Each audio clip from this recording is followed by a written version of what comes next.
This is my review of the Sony a6000. This is one of the newest mirrorless offerings from Sony. It kind of replaces the NEX line.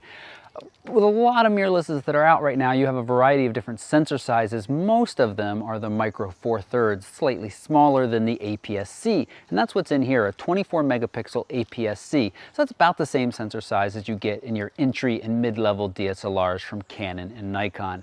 Now, if you're looking at the timeline for this review and you see like 16 minutes down there, I'm not sure what it's going to actually end up with, and you want just the pros and the cons in a quick soundbite format, check the link right down below for my speed review. But I'm going to dive in and I'm going to spend some time talking about the really nice features of this camera and a few of the places where it's lacking and may not be the best option for you.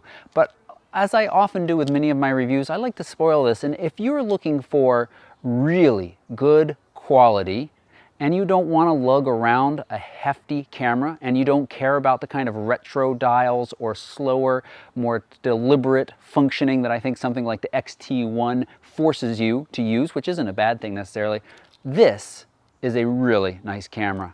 So as I said, 24 megapixel APS-C sensor in here. I've run it against the 70D, against the D5300, the T5i or 700D, and in most cases, image quality in day-to-day shots is identical or a little bit better, especially against the 700D and the D5300 a little bit. Really nice quality out of the APS-C sensor in here, all the way up into the higher ISOs. 3200, 6400 are quite usable, and at those higher ISOs, I see some improvement over your kind of standard DSLRs. Not a huge difference, but enough that it's kind of noticeable. I really don't like to get too hung up on the minute pixel peeping details because whichever camera you pick up, if you spend time learning it, using it, putting nice lenses on it, you are going to be able to get much, much better images, rather than spend the next 6 months agonizing over which camera you should get. Now, one of the other things that I really like about this camera, and I kind of spoiled it with that, is the size and the weight. It feels nice in the hand, and honestly, when I picked it up, I was a little blown away. It shares a lot of similarities with the Sony a7, which I liked as a full-frame camera. It's about the same size and weight, missing that little EVF that sits on top for that camera.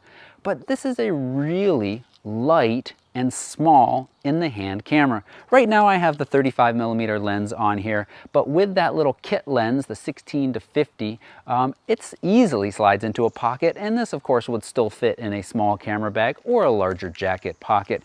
And as I said, and I'm repeating myself, but it is worth saying, this thing is light and feels great in the hand.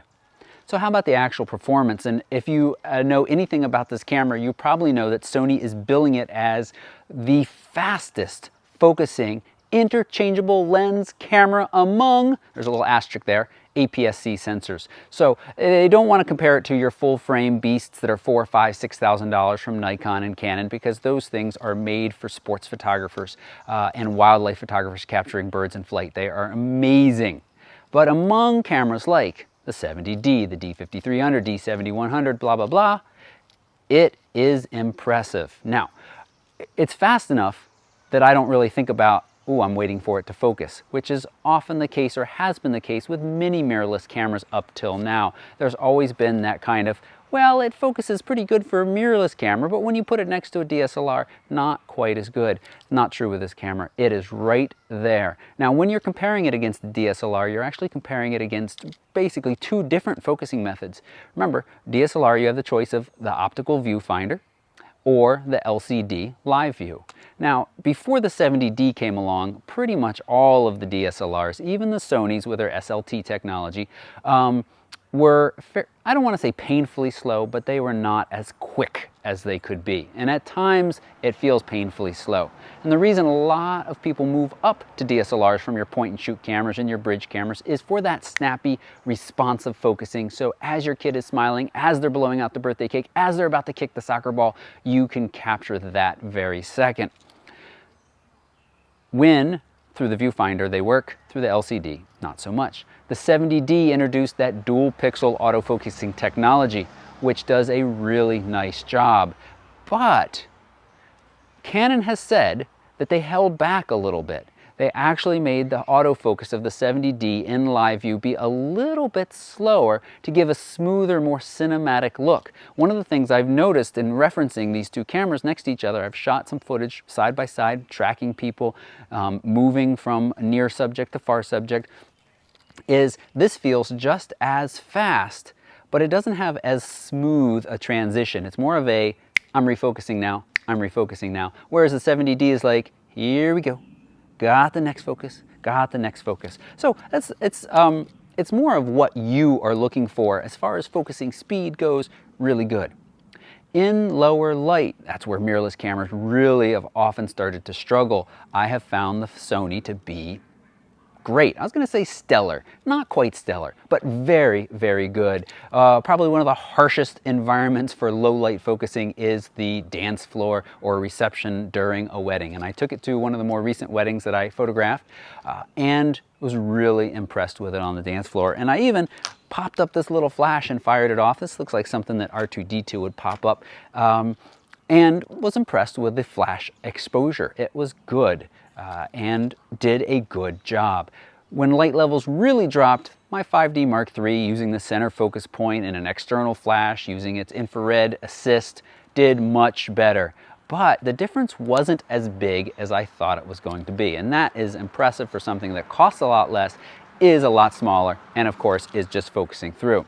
If we want to get into the points, 179 of the phase detection points, 25 contrast points. So you have a big selection across, I'm using the screen to kind of pretend that's the sensor, across that sensor or that field of view. And it really is nice.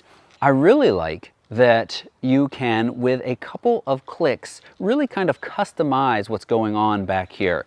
One of the things that I didn't love about the Fuji was the more slower, deliberate kind of multi-function dials or multi-dials to get to the different functions. The Sony I can really operate from just one hand, and I can set it up so that a click and the directional pad, and I'm moving it across the screen to select my center, my focus point, not my center focus point, but the focus point that I want to use. Or you can let it go into the wide mode or the center mode. You have a variety of options there. And that brings me to my next point. This camera really offers a lot of pro level features coming in at the price point that it is. It's coming in at a kind of entry level to just above price point as far as DSLRs compared to DSLRs go, and it really offers some nice features. You've got the peaking highlights. And you can set it up so that as soon as you start to rotate the dial to focus, it will automatically zoom you if you would like. You've got magnification while manual focusing. You've got zebras, or you can assign that to one of the custom buttons. It also, and I have a full menu and feature tour of this camera as well. And one of the things that I couldn't figure out while I made that video, or before I made it, was how to assign back button focusing. And it's one of those things where I picked it up yesterday and it was easily and immediately apparent to me how you do that under the custom dial. I'm not sure how I missed that the first time around. So you can easily take focus off the shutter button and apply it to one of these buttons back here, either the AEL or a custom button if you'd like. And that's a really nice way to set up. And again, that's kind of more of a pro level feature, although it's offered on entry level DSLRs as well. But I just appreciate that here is this point and shoot sized camera with a little bit of a more lens on it, and it really offers a ton of customizability and features. And we even can talk about pushing the function button and setting up 2 rows of 6 to exactly the features that you want to hit when you push that button. Now, as many cameras are adding these days, Wi-Fi is built in. I didn't find the experience quite as smooth as the A7, and it was very smooth in the A7. I have a review up about that, but basically with an Android phone and NFC enabled, you could drag your phone across the little chip that's embedded in here, and the picture that was on the back of the camera was instantly being transferred over to your smartphone or tablet. It's a extra click as far as this go with the Sony a6000, but it still is quite impressive, and I've been really happy with it. You can also use it as a remote. No video start and stop though, which is typical of mini cameras, but that is something that the Fuji did offer. You could live stream and you could start and stop video while live streaming. This is still pictures only. Take a shot, see what you're taking, adjust your settings, and then take another shot. One of the other things that's important to touch on is now this move up from the NEX line. They have ditched the Sony proprietary hot shoe. Anytime a camera manufacturer goes with a standard of anything, I'm happy because it means greater access to more accessories, kind of a greater ecosystem of accessories. And so we're going to see that with a standard hot shoe up here now. And one of the things that I hope to see from Sony soon that will work, or get confirmation that their older model does work, is a microphone. Because one of the cons is we do not have a mic jack on the side here. So there is no way to get audio directly into this camera unless the older Sony microphone that worked in the hot shoe works up here as well. And of course, there's options like the Shure mic that I love using, which will record independently, but then you are syncing audio and video in post.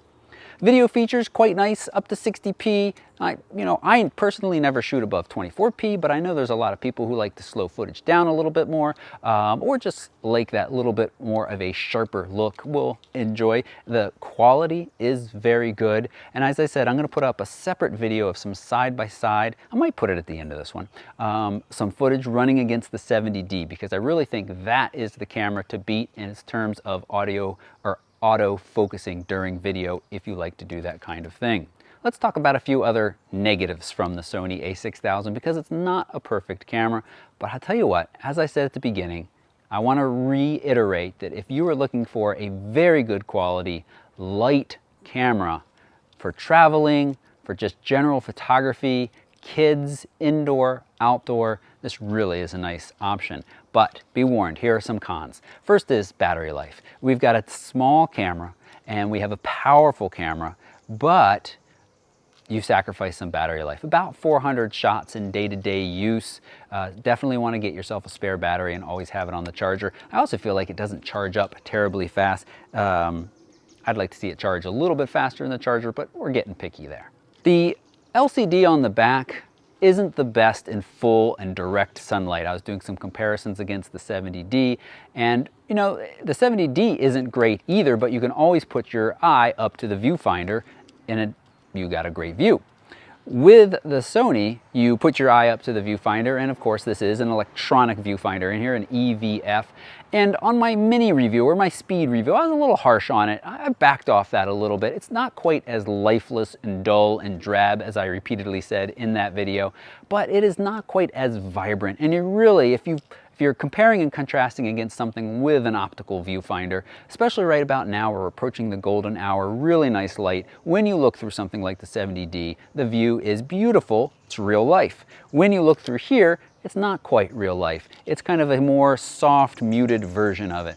But performance and speed of the EVF I found to be quite good, one of the better ones in that respect, but just not quite as vibrant as something like the Fuji X-T1 viewfinder, which I liken that to looking into this giant home theater system. You're looking into this room and the back wall is covered in this gorgeous, vibrant screen with a lot of other information. It doesn't really have that. It's just got.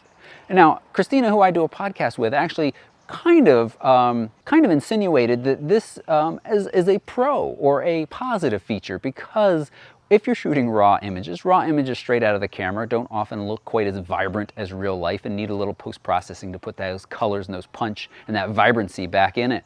And so it's more of what you see is what you get. And of course, with an EVF, what you see is what you get. So it's really nice to have that exposure feedback. But as she's saying, it's also nice to have kind of that, here's what the picture's going to look like, not as far as exposure goes, but just kind of the dullness of it until I do a little post-processing. But it's not that bad. I've talked about it too much. One of the other problems that's not directly this camera, but Sony's line right now is kind of this general lens confusion. You've got your A mount, you've got your E mounts, you've got your FE mounts, and it's true of other camera manufacturers often have at least 2 mounts, but it seems a little especially confusing with Sony since they dropped the NEX line, and since they haven't been around very long. You do not have the huge lens selection that you have if you went with something like Nikon or Canon, or even Olympus, which their 4/3 models has a huge lens selection. They have a nice roadmap. They've released enough good lenses that I certainly say most people would be happy with this. But if you find yourself to be, or think you might be, a lens collector, you're probably going to be a little frustrated. Right now I'm shooting with the 35 f1.8. A very nice lens, optical stabilization in the lens, so that's really nice to be able to shoot at 1.8 and have optical stabilization. I'm also been shooting with the standard kit lens that it comes with, the 16 to 50 f3.5 to 5.6 power zoom. It's an okay lens. It's certainly not bad, but it has a couple of little features that I think are annoying. One is it jumps to those higher apertures very quickly. So just as soon as you start to zoom away from 16, and it is nice that it starts at 16, really wide, you can see a big difference between 16 and 18 when you're shooting against the Canon kit lens. But as soon as you zoom, you find yourself at f4.5 and f5.6 very quickly. And so that's not great. It does have optical stabilization built in. It's got a little zoom switch on the side, which allows you to zoom by just pushing up and down, or zoom out. And yeah, it works well. I don't see much use for it personally, but I do get those occasional questions of people asking how do they zoom during video, and the answer with most DSLRs is you rotate the lens to zoom. Well, this camera you can push, so you get a smoother operation. But one of the annoying things is every time the camera turns off or goes into power saving mode, that lens retracts back to 16. So if you've been shooting at 50 for a while or 45 and you've got it all set up nicely and you walk away for a minute and the camera shuts down, then you got to go back to 45. And you know, it's not a big deal, but it's another one of those things that annoys me a little bit. That is the Sony a6000. As I said, I'll put up a few sample images and some sample video. Look for links to more information down below. As I said, I've got a speed review if you want to see me hit those highlights, those pros and cons again. And I have a full menu and feature tour. So look down below for that if you really want to dive in and see how customizable this is. If you want to hear it, let's listen to it at 11 frames per second real quick. That is one other feature I should mention, is 11 frames per second. So we talk about how good the autofocus is, but it also offers 11 frames a second with autofocus tracking, and I found that to be impressive. That's a lot of frames per second. One downside is if you're not using a fast card, you can see the little writing light right now. It locks out. You can take some more pictures right now, but it locks out a lot of other features of the camera until it writes those. So you want to make sure you're using a really fast card in here. I've got a link to the fast cards that I recommend down below. But that's it. That's all I want to say. If you've got any questions about this, you can leave a comment down below, or even better, come over and find me on Facebook. I do a better job of keeping up with the questions there and tracking what I've read and answered. And so you're more likely to get a response over there. There's a link to my Facebook right down below. I'm happy to answer any questions I can about this camera. Overall, really impressive. I really like it. It's good for the money. I'm impressed with the level it comes in at and what you get for the money. Sacrifices the battery life, the less exciting electronic viewfinder, and somewhat limited lens selection. But you throw a prime on here, you throw the 16 to 70 f4, which costs more than the camera actually does, but that is a beautiful, beautiful walk-around lens that I think you would be very happy with for many years. Along with a prime is just about a perfect setup, and they do have some nice zooms as well. Now, I'm really done. If you like this review, if you appreciated it, please click the subscribe button. That's an easy and free way to thank me. If you really appreciated what I do here, there's a link to use to buy this camera right here. Right down below from B&H is who I recommend, and I'd appreciate it if you use that to make your purchases. Thanks so much for watching. Please subscribe.